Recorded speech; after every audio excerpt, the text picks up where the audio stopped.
Slavery was designed to erase you, not just your freedom, not just your labor, your very existence.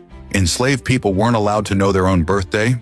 According to historical records documented by the National Constitution Center and historian Dickson Preston from the Maryland Archives, being denied your birth date was a deliberate act of dehumanization. It erased your individuality. It took from you the one day that said, "You matter, you were born, you exist." Frederick Douglass was born around February 1818 somewhere in Maryland. He never knew the exact day, never knew the exact month. He only knew one thing. He knew his mother's voice. Her name was Harriet Bailey. When Douglass was an infant, slavery ripped her away from him. She was hired out to a plantation 12 miles away. Sometimes she would walk through the night, 12 miles in darkness, just to hold her baby for a few moments. Then she would walk back in the darkness before dawn. But those moments were enough. Those moments were everything. Because in those stolen moments of tenderness, his mother called him something the slave system said he could never be.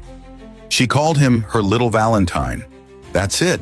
One endearing name from a mother they tried to erase from his memory. But Douglass was a genius.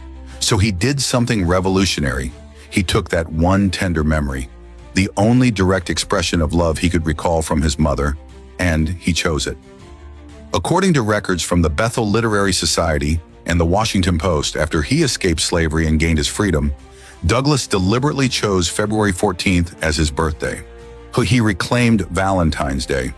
This wasn't sentimental. This was rebellion.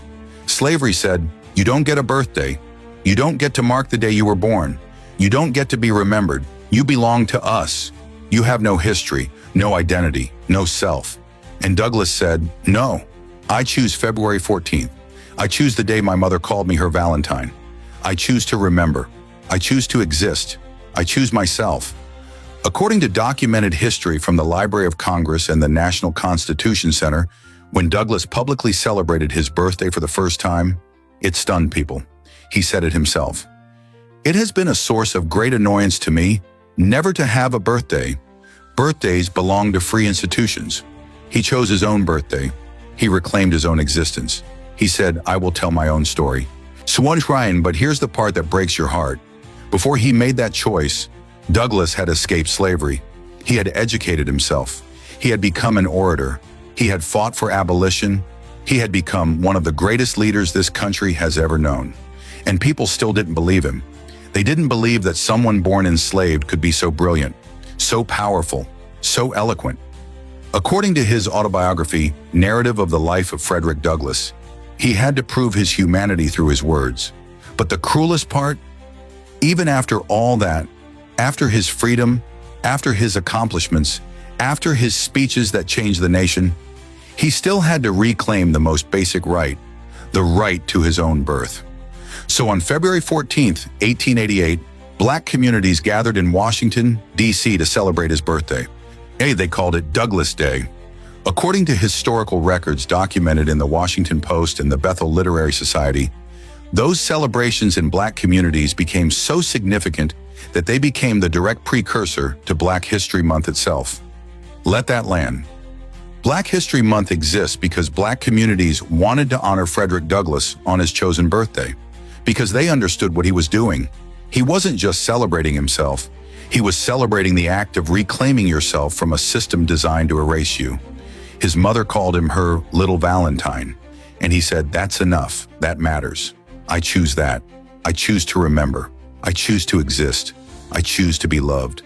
Then he used that choice to change the world. This Valentine's Day, when you see the chocolate hearts and the red roses and the love cards, remember Frederick Douglass chose this day. He chose love as his birthday. He chose his mother's tenderness as the cornerstone of his identity.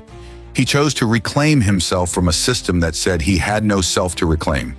His freedom wasn't given, it was taken. But his identity, his birthday, his name, his story, he chose that. He fought for that. He demanded that. Education makes a man unfit to be a slave, and Douglass said. But before education, before speeches, before his transformation into history, there was a mother who walked through the night calling her baby her little Valentine. And he remembered. He chose. He won. That's the most powerful love story ever told. Not romance, resistance, not hearts and flowers. A humanity reclaiming itself from the grave that tried to swallow it whole. Frederick Douglass didn't just escape slavery, he escaped erasure, he escaped being forgotten.